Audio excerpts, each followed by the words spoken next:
Hello बच्चों, स्वागत है आप सभी का आज की वीडियो में। आज हम कक्षा 10 में पिंड ज्यामिति के तहत गोले का सामने और ऊपरी दृश्य बनाएंगे। आप जानते हैं कि एक गोले को किसी भी तरफ से देख लो, आपको गोला ही नजर आएगा, उसकी आकृति में कोई फर्क नहीं पड़ेगा। जिधर से भी देखोगे आपको वृत्त के रूप में ही दिखाई देगा। परंतु उस क्वेश्चन के अंदर आपको थोड़ा सा अलग वो बना देता है, ये कहकर कि उसके सामने दृश्य में एक बिंदु P दिया गया है और उस P बिंदु की स्थिति आपको ऊपरी दृश्य में ज्ञात करनी है। बिल्कुल ही आसान सवाल है। इसमें व्यास आपका 4 सेंटीमीटर दिया गया है। तो सबसे पहले हम सामने का दृश्य बना लेते हैं। आप जानते हैं कि सामने के दृश्य के अंदर जब हम इसको बनाते हैं तो एक्स वाई सेट इसको टच करते हुए बनाते हैं। तो ये हमने सामने का दृश्य बना दिया। इस वृत्त का केंद्र आपका O है और इस वृत्त के अंदर हमने जो व्यास लिया है वो 4 सेंटीमीटर लिया है, यानी कि 2 सेंटीमीटर त्रिज्या लेकर हमने इसको खींच दिया है।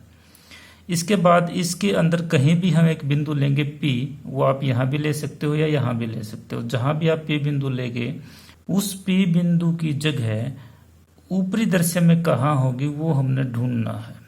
बिल्कुल आसान सवाल है। इसके अंदर सारा खेल समानांतर रेखाओं का है। सबसे पहले हम 2 समानांतर रेखाएं खींचेंगे जो एक्स वाई के समानांतर होंगी। एक O से होगी और एक P से होगी।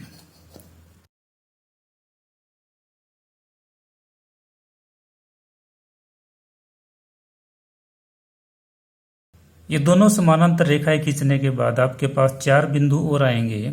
एक आपका ये बिंदु होगा, इसको मान ले A डैश नाम हम रख देते हैं, ये B डैश, ये C डैश और ये D डैश।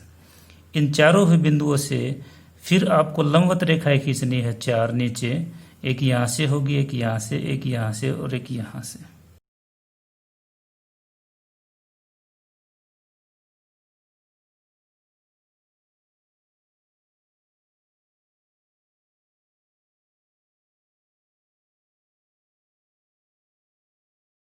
इन चारों बिंदुओं के अलावा केंद्र O से और बिंदु P से भी हम 2 लंबवत रेखाएं खींचेंगे।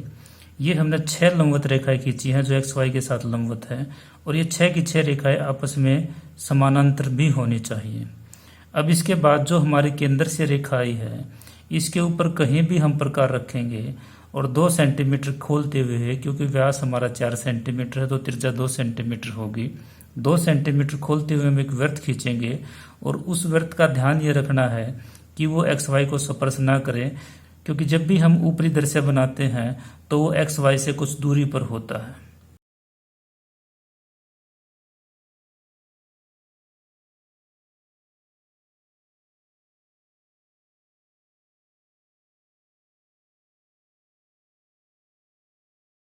ये वृत्त खींचने के बाद हम इसके केंद्र O से एक्स वाई के समानांतर, जैसे हमने ऊपर एक व्यास खींचा था वैसे ही हम यहाँ भी एक व्यास खींच देंगे। ये व्यास आपका A डैश B डैश था तो इस व्यास का नाम है A और B रख देंगे।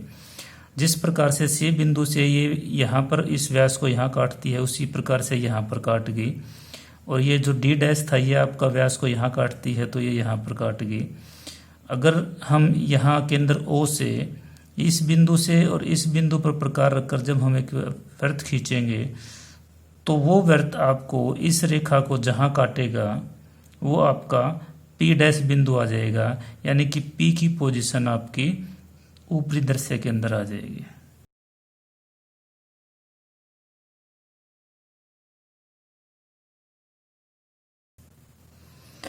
आप देख रहे हैं कि P से जो हमने रेखा खींची थी वो इस वृत्त को यहाँ पर काटती है, तो ये बिंदु आपका P डैश हो जाएगा, यानी कि ये जो P बिंदु है ये आपके ऊपरी दृश्य में यहाँ पर दिखाई देगा। इस बिंदु का नाम C होगा, इस बिंदु का नाम D होगा। इस प्रकार ये सवाल हमारा कंप्लीट हो जाएगा।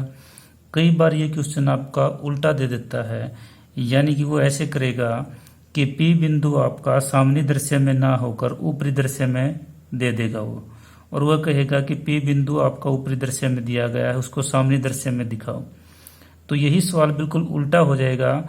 उसके अंदर आप पहले नीचे वाला हिस्सा लोगे और जो काम आपने ऊपर किया है वही आप नीचे करोगे, यानी कि एक आप केंद्र से गुजरती हुई रेखा खींचोगे एक्स वाई के समानांतर, एक जहां पर P बिंदु लोगे आप वहां से खींचोगे, इसी प्रकार से आपके ए बी और सी डी 2 बिंदु आ जाएंगे और वहां से जैसे ये रेखाएं खींची है आपने, ऊपर खींचते हुए जाओगे और ऊपर एक वृत्त खींचोगे।